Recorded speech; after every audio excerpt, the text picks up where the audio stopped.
Oi, gente! Voltei! Mais uma vez estamos aqui, agora com a nossa aula de História, certinho? Pessoal, quem quiser acompanhar com a tia, pega lá o livro, na página 127, no capítulo 3 de História, tá bom? Então vamos lá? Outras formas de conviver.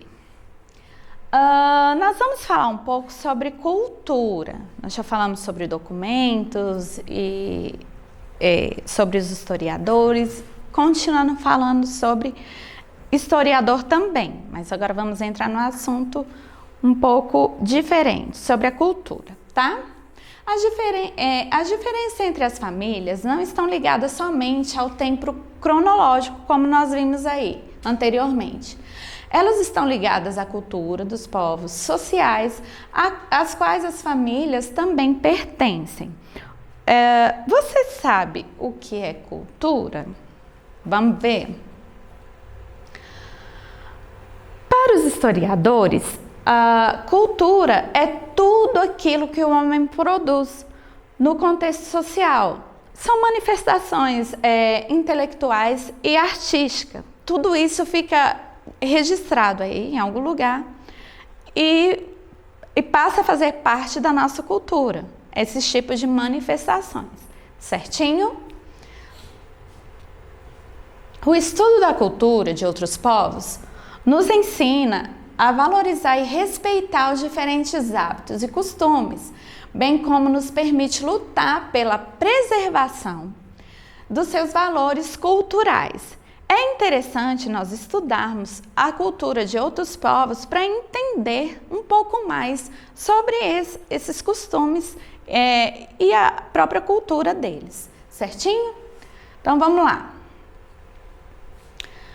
Nós vamos falar bem especificamente sobre os índios, então nós vamos falar sobre a cultura indígena. Antes mesmo do país, do nosso Brasil ser descoberto, os índios já estavam aqui, né? Já povoavam aqui a nossa terra. É muito interessante saber que nós também adquirimos costumes dos indígenas, por esse motivo.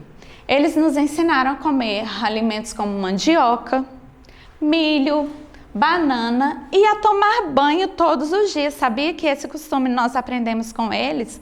Porque até hoje, em alguns países aí, eles não têm esse costume de tomar banho todos os dias.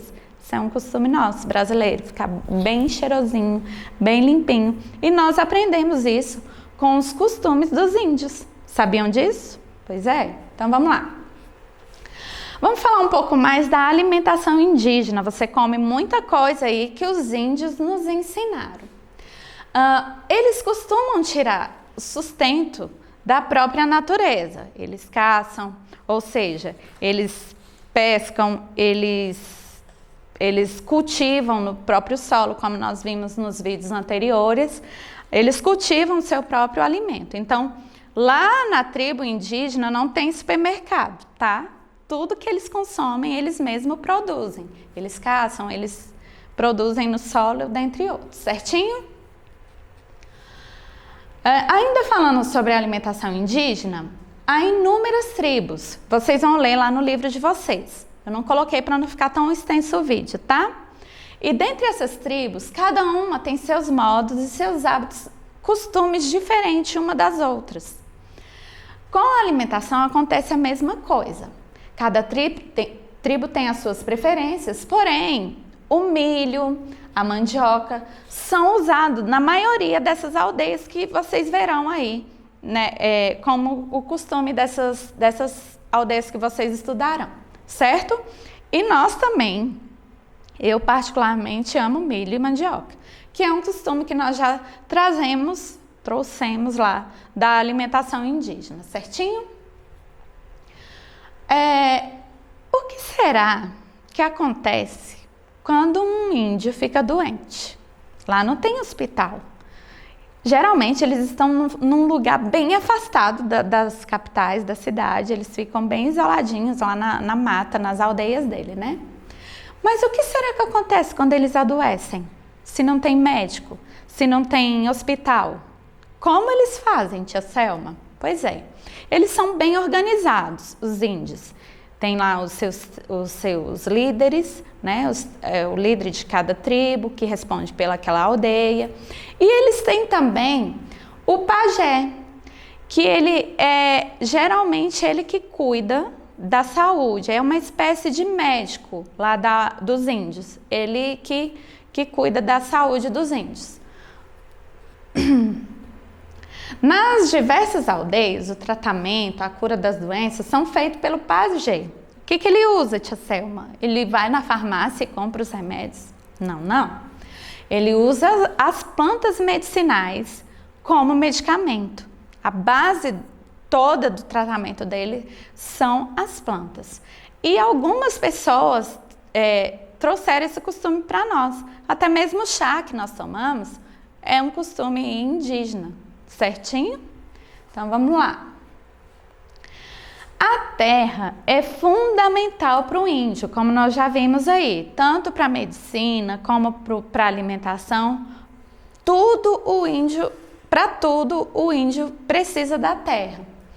Para os povos indígenas, a terra é muito importante, pois é dela que eles retiram seus próprios alimentos e tudo, absolutamente tudo que eles precisam para a sobrevivência. Por esse motivo, eles cuidam bastante da terra, certinho? Vocês podem observar que quando vocês eram menorzinhos, lá no jardim aí, todo mundo ficava se pintando de índio para comemorar o dia do índio. Mas por que será que tem o dia do índio, hein, tia Selma? Então, depois vocês vão ler com mais cuidado lá nas páginas do livro de vocês, mas esse dia do índio, no dia 19 de abril, ele foi escolhido para homenagear os índios, porque nesse dia, em 1940, realizou-se no México o primeiro congresso indigenista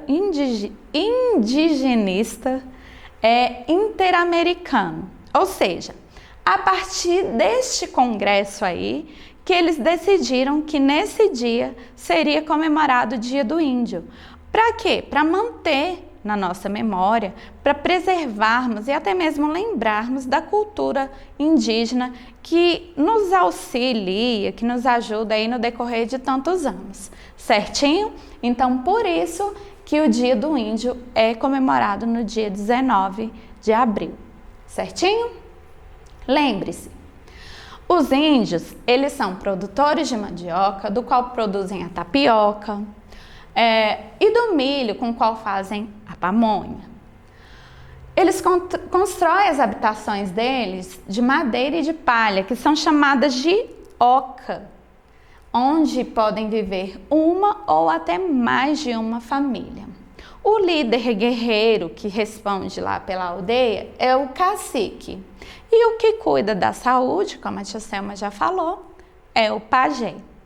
Certinho?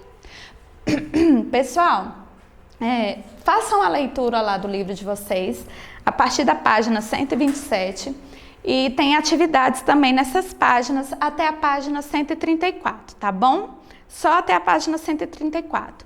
Em caso de dúvida, vocês leiam, voltem o vídeo quantas vezes forem necessário, tá bom? Um beijo, até o próximo encontro.